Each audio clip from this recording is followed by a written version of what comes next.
UFC 256 this coming weekend. Figueiredo versus Moreno, a fight that probably should have happened last pay-per-view at 255, but hey, Moreno got the win, Figueiredo got the win, and here it is now. And I know you're a big fan of Moreno and his style and seeing this matchup against Figueiredo, so I'll let you start breaking it down first. What are your thoughts on the fight and how it'll go?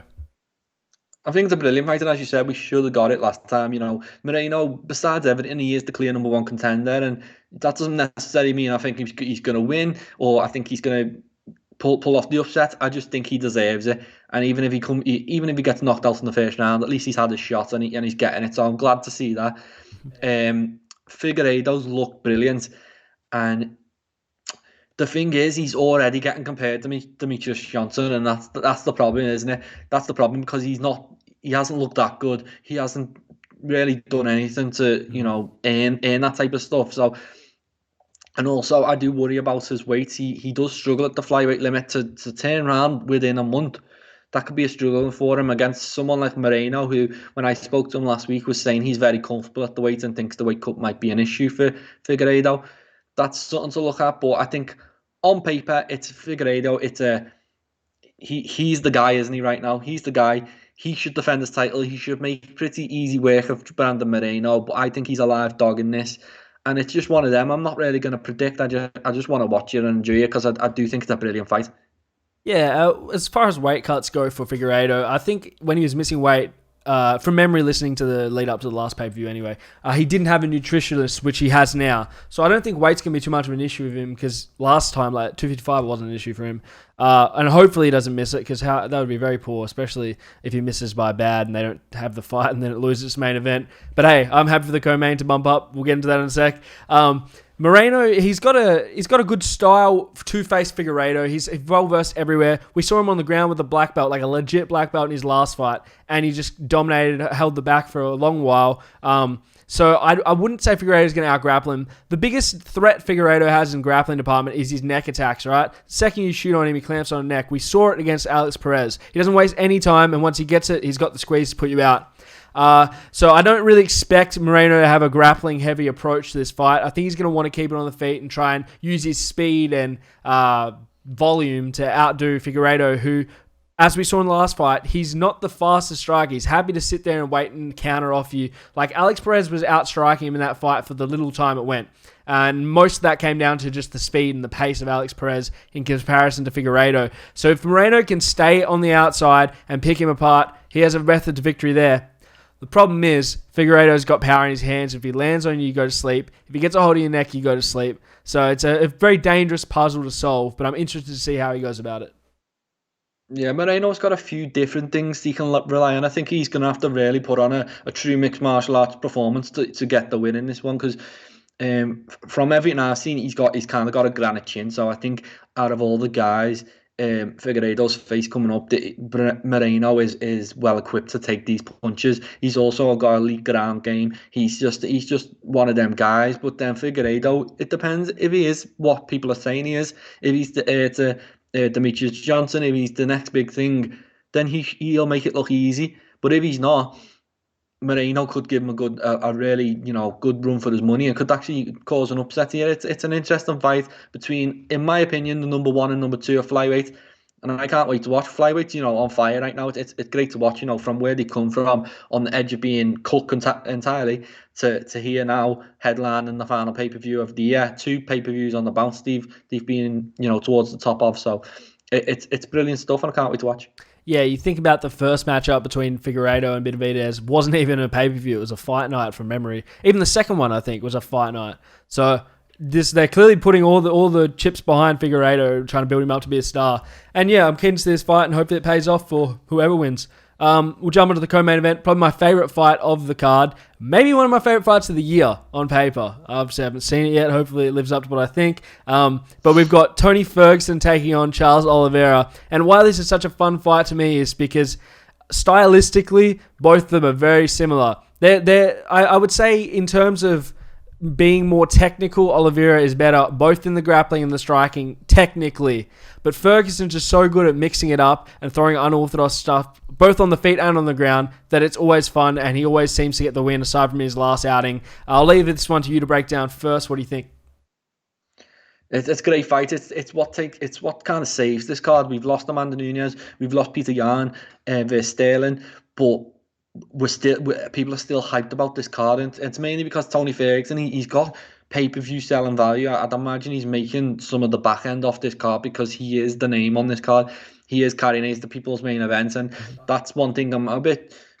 I kind of wish this fight was 5 rounds. I think Tony Ferguson might be able to melt Oliveira over 5 rounds, but over three, it's a really intriguing fight. And for me, it's all about what Tony Ferguson shows up, because after taking such a beating, and that was a bad beating against Justin Gaethje, how does he return? He's in his late 30s, and he's against someone in Oliveira who's streaking right now. He looks brilliant. So very interesting. If prime Tony Ferguson shows up, I really do fancy him to win a decision or get a late stoppage. But if he doesn't, Oliveira can get a name on his record, get the first huge name on his record, and it's another really interesting fight which I can't wait to watch.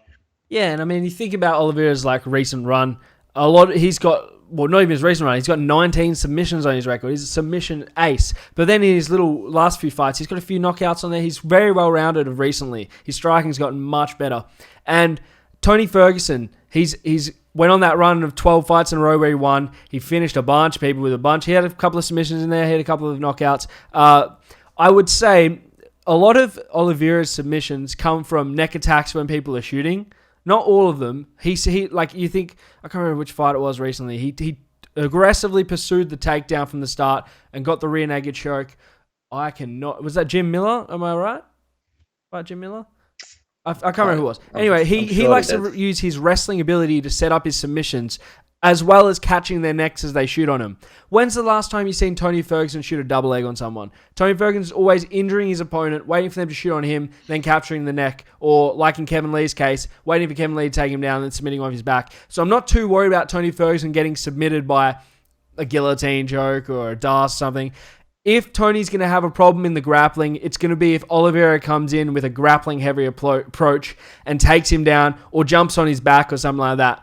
I think we're going to see more of a stand-up fight in this one, and it's really going to come down to, can Ferguson overwhelm him with pressure, or will Oliveira just be able to take a few shots and land bigger ones back and do what Gaethje did to him, you know? Yeah, I think it's going to be 100% striking. I think unless someone gets hurt and the opportunities there's just a sink or choke in, that's the only way I can see it happening. I think Oliveira, although he is so talented on the ground, he'll fancy his chances on the feet. Tony Ferguson, besides anything else, is very hittable. Like, you can hit him. So if you can hit him, you can hurt him. And Oliveira, he'll fancy his chances on the feet. I really do think he'll think that, especially after Gaethje was just teeing off on him. It weren't like Gaethje was, doing anything super technical. He was just letting his left hand fly and was just catching him all night with it. So I think I'm expecting a really fast start from Oliveira, who's going to put, be boxing his head off for a little while. But then Tony Ferguson, he's got that Homer Simpson thing where he'll just bounce back, he'll take it all. And it's all comes down as the fight progresses. How does Oliveira cope with that pace picking up and the fact that Tony Ferguson's not going away? It's very interesting. If Tony Ferguson's at his prime, I really do think he'll beat Oliveira, and then potentially, we can go on and get the Khabib fight. But Oliveira, it seems like his time. It seems like, he's 7-8 in a row now. He's getting the biggest fights of his career. He's still very young. It's his time to go and make a statement by taking out Tony Ferguson. So it's a huge co-main event. It's sad it's not 5 rounds, but still, it really bumps up this UFC 256 card. And I just want to say, I think there's more riding on Tony winning here than just Tony's future in the UFC and the lightweight rankings. I think the only way we get Khabib to come back, there's two ways. I think it's either going to be Tony Ferguson or GSP, right? I don't think that's a wild opinion. If Tony gets the win here, I think they try and do the Khabib fight next year. If Charles Oliveira gets the win here, I reckon that it'll probably be Khabib move on, maybe does a super fight with GSP, but he'll vacate the title, and then we'll see Oliveira take on the winner of Poirier McGregor. I almost forgot that one. But otherwise, I can't see Khabib coming back to fight an Oliveira, a Poirier, a McGregor. What do you think? Yeah, it was all riding on this, because the plans to meet in Abu Dhabi, aren't they, Khabib and Dana? So I'd imagine that's when they're going out for the Fight Island fights in January. So if Tony Ferguson wins, Dana's got a very clear case of, I can give you this much money to fight someone who's always been on your back, like you've been trying to fight him forever. He's got a case to make. But if Oliveira wins, it's like, yeah, it's going to be Dustin O'Connor, and you know he's not going to fight them. It's not going to be Oliveira. I don't think, as impressive as this win would be, I don't think it's going to be enough to get him a title shot. But and especially against Khabib is not. I just don't see the interest for him in that. But I still think it'd be a dangerous fight either way, and I hope Oliveira does get that chance. I think Tony Ferguson needs to win to drag Khabib out of times. I don't think GSP is going to be coming back. I think it's Tony Ferguson or bust at this point. As competitive as I think this fight's going to be, I just want Ferguson to win so we can get that Khabib fight finally. But interested to see what goes down, and yeah, may the best man win. Before that, we have another lightweight bout between Renato Moicano, who's obviously coming up from featherweight. He came up and had one win. I believe he got a submission. I just can't remember what it was. And then we have Rafael Fizzyev, who's had 2 fights in the UFC now. And no, maybe it's just the one. But he's that Tiger Muay Thai ace. So this is really a clash of styles here. You have a striker versus a grappler. Moicano's grappling is his best asset. He's a fantastic grappler. Fizzyev, such a good Muay Thai fighter. Got really clean slips, got good counters. I just think in this fight, Moicano is going to drag him to the ground and submit him. What are your thoughts? After seeing Fizziyev's last fight, I am a bit high on him. He really did do a job on Mark DeCasey, and DeCasey's a striker, and he just outstruck him all night. Moicano, he needs to drag him to the mat. I think Moicano has been susceptible. You know, he's been knocked out in, I think, a first round knockout. He's had a few of them, so he's not necessarily, you know, got the best chin in the world. He needs to avoid striking with this guy who's a dangerous striker. He needs to get it to the mat. Will he be able to do it? I'm not sure. That's why it's such an interesting fight. It's a huge step up, I think, from his lightweight debut to now. I think Fizzyev is fringe top 15. Let's see how it goes. I'm not sure.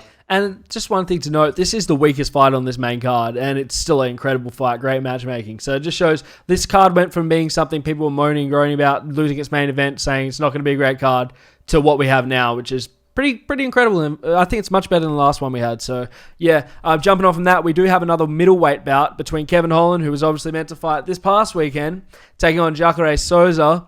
I think this is a very different fight for Holland than getting ready for Hermansson. Hermansson's a ground and pound artist. Jacare's got the highest level black belt you can get in Brazilian Jiu-Jitsu, but he never uses it. He doesn't drag you to the ground and submit you. He likes to stand and bang with people. I'm sure he could pull off submissions, but I imagine he's going to try and stand with Holland. Does that play into Holland's game plan, being the longer guy? What are your thoughts? I think Holland's kind of had a touch here, even though he doesn't know it.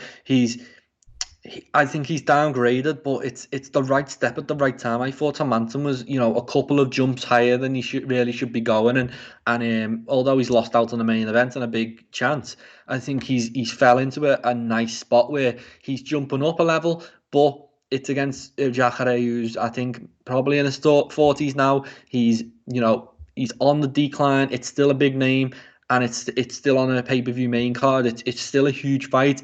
I think the opposition in front of him is more winnable. I don't think he would have got by Hermansson. I do fancy his chances against Jacare, and that's really great for Holland, who's trying to set a record, isn't he, with this win? So I fancy his chances. I think he might be able to get a knockout win and look sensational in this one. I really do. I really fancy him going into this. It'll be interesting to see how both guys fight, because I can't really predict what both guys are going to do. You've seen them fight multiple different styles. Kevin Holland, his last one, aggressively pursuing the takedown. Didn't want to be on the feet with the, what was the young gun he had? I can't remember his name, but he was fighting up a division. He shouldn't have been there. But he didn't want to stand with him. He looked for the takedown, ended up slamming him and finishing him. Jacare, he fought Blachowicz and he held him against the cage, had a real grappling heavy approach. But then you look at both their fights before those ones, maybe not Jacare's because it was the Hermansson fight where he got dominated. But before that, they both like to stand, bang. So I just don't know which version of each fighter we're going to get. And that will really play a key role in who wins this fight. Because if they decide to grapple, I think Jacare just out-grapples him all day. I don't think it's going to be competitive. But on the feet, the range of Holland is a big advantage. He can sit on the outside and ping him. We've seen him put people away with it. Look what he did to Joaquin Buckley. Like, one punch, the cross, put him down. And that was the end of the night. So, excited to see that one. But before that, we have a fantastic heavyweight bout. Cyril Gane's been rebooked multiple times now, and this is probably his best one yet against Junior Dos Santos. Awesome fight. What do you think?